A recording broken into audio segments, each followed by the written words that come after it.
Чүйдөгү президенттин өкүлү. Мен сизге суроо. Мен сизге былтыр канча убакыт болду баягы элдин проблемаларын чечип бергиле деген. Кызыл китебин чечип бергиле. Новостройкаларын деген жаңы конуштар. 21 ноябрь айынан бери. 1 жыл болоюн да? 1 жылдан өттү. 1 жылдан өттү. Сиз аким, ошондон бери акимсиз, туурабы? Ооба. Эмне үчүн бүгүнкү күнгө чейин чечпей жүрөсүңөр? Не мешает этип атат силерге? Не тоскоолдук болду? Негизи Садам Ожоевич комиссия бүт тиешелүү мыйзамда жободо көрсөтүлгөн иштин баарын алып барды. Азыркы тоскоолдук айтып кеткендей жана жер ээлеринин макулдугу болуп атат, ошого келип такалып атат. Комиссия азыр коомдук билдирүүдөн Сокулук районун айтып кетсек, Сокулук районунда 5800 коомдук билдирүүдөн даяр, бирок алардын жанагы жер ээлеринин макулдугу деген бар, ошого такалып турушат. Жок, положениеде сиздин айтымыңыз боюнча положениянын 27-пункту тоскоол болуп атат деп атасызбы?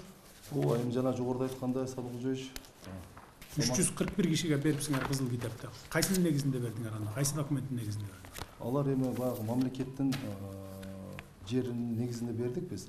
Бу жерге даяр болгондор, алар бүгүнкү күндө 4298, анан 1000 бүгүнкү күндө мартта бүтөт, ошондо 5000 ачыгы даяр коомдук эмнеден чыгып, бизге ушу тоскоолдук кылып атканда баягы айткандай жердин ээлерин ушул биздин колдо. 27-положениедеги 27-пункт туурабы? 27-пунктта анан эми ошонусунда баягы ээлери деген жер болуп атат. Эми албетте баягы положенияны даярдаганда дагы биздин өкмөттөн катарчылык кеткен. 27-пунктту киргизбеш керек эле положенияга. Анткени ээлери 15 жыл мурун сатып кетип атат ал жерде. Туурабы же туура эмеспи? Туура. 15 жыл мурун сатып алып атабы, сатып кетип атат. Ооба. Анан 15 жылдан бери үй салып алып, баягылар жашап атат, азыркы элдер, туурабы? Эми ошону биз узаконить этип беришибиз керек эле да. Трансформация кылып, кызыл китебин берип, 1 жылдан ашты, силер 341 эле кишиге берипсиңер. Эмне үчүн 1 жылдын ичинде бутуңарды тушап койду силердин? Менин өкүлүм өкмөттө, президенттин өкүлү Чүйдөгү. Сен мына 5 мүнөттө келип кирсеңер болот. Бир алакандай кат жазып туруп, кайрылсаңар болот. Мына могу 27-пунктту бизге тоскоол болуп атат. Ушул жерди оңдоп бергиле десеңер болот беле? Болот беле? 1 жылдан бери. Сөзсүз эле мен барып ошол жерде ызы чуу болуп, анан мен барып анан ошол жерден элден угуп келип анан кийин чечишим керекпи? Бул силердин өкөңөрдүн түздөн түз милдетиңер да. Ооба. Же туура эмес айтам? Туура. Эмне кылып атасыңар 1 жылдан бери? Не кылдыңар мага? Эмне ушул жерге жетпей койдуңбу мага, урматтуу губернатор?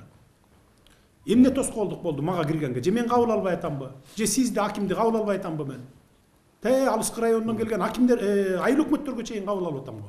Неге үчүн кирбейсиңер? Ушуну тоскоол болуп атат, өкмөт ушундай чыгарып берип коюптур, деге кичине тоскоолдук менен 1 пунктун деп.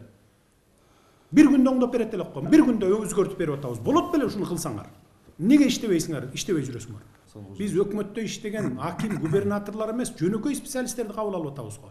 Проблема менен келгенде, момундай проблема бар экен деп, бардыгы мына эшигибиз ачык кайрылып атат. Силер 1 жылдан бери жүрөсүңөр, анан ызы чуу болгондон кийин анан барып туруп билишибиз керек да биз мындай.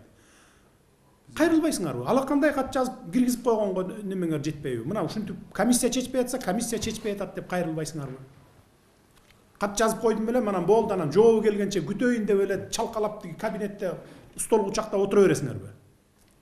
Иштеш керек да, иштеш керек. Ошо кагаз жиберип койсоң, кагазга бут жасап алып чуркашың керек аркасынан. Бир толтура специалисттериңер жүрөт, замдарыңар бар, бирөөнү бекитип берип койбойсуңарбы? Мына кара, ушуну аягына чыгарып тез арада бүтүргүлө мынакей деп. Тез-тез ишти тез-тез жылдыралы деп турупчу. Анан шылтап анан акча маселеси болуп атат. Акчаларын алар 15 жыл мурун алган экен да бүт баары тең. Биз көчөгүнү барып баарынан тактабадыкпы? Бүт алып кеткен экен. Уже ал ээси эмес, азыркы жашап аткандар Эч кандай тоскоолдук жок, болгон эле ошол 27-пунктка жазып койгон экен. Ээлеринин макулдугу менен деп. Ээлери азыркы бүгүнкү жашап аткан адамдар да. Ооба. Эмне ооба болсо анан 1 жылдан бери чечпейсиңер? Мен 3 ай срок бербедим белем ошондо. 3 айдын ичинде, эң көп болсо 6 айдын ичинде чечип бергиле деп. 6 ай эмес 1 жылдан ашып кетти. Анан ызы чуу болгондо барып туруп, анан 300 кишиге бердик деп мактанасыңар. 1 жылдан бери. Мындай иштегендин кереги жок биз.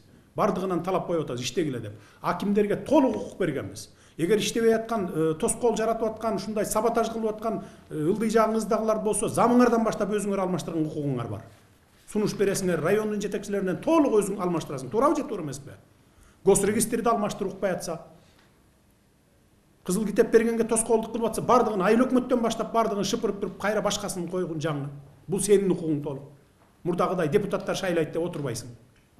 Эмне үчүн бердик ал укукту? Оперативдүү түрдө ушундай маселелерди чечип тургула. Элдин баарын Бишкекке келбесин, ошо райондон чечилсин деп силерге укук бердик да кимдерге. Толук укугуң бар мынакей азыр. Же туура эмес айтамбы?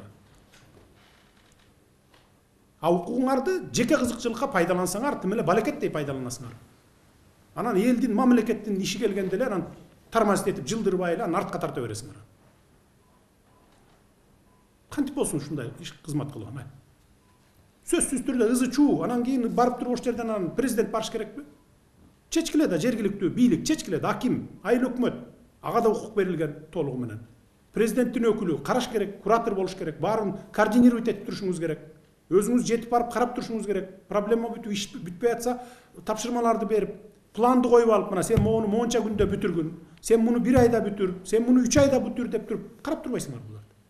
Эми сиз жардамыңыз менен бүтүрүп атабыз, эми калган деле бүтүрөбүз. Акылбек Сөңүч дагы бизге тапшырма кайра бүтүрбөй эле болду, бошсуңар өкмөттөн. Кызматтан бошойсуңар, ажыңар жазып берили азыр. Кеңешменин жүрүшүндө президент Садыр Жапаров ишмердүүлүгү комиссия тарабынан текшерилип, анын жыйынтыгы боюнча ээлеген кызматынан бошотулган Чүй облусунун Аламүдөн районунун акими Бактыбек Анаркуловду мисал келтирди. Аламүдөн районунда жер мунапысына жамынып курулушу жок айдоо жерлери да трансформацияга кирип кеткен фактылар аныкталган. Жер мунапысы боюнча канааттандырарлык эмес иш үчүн президент Садыр Жапаров президенттин Чүй облусундагы ыйгарым укуктуу өкүлү Нурил Алымбаевди жана Сокулук районунун акими Курбанбек Айтибаевди ээлеген кызматтарынан бошотуу тапшырмасын берди.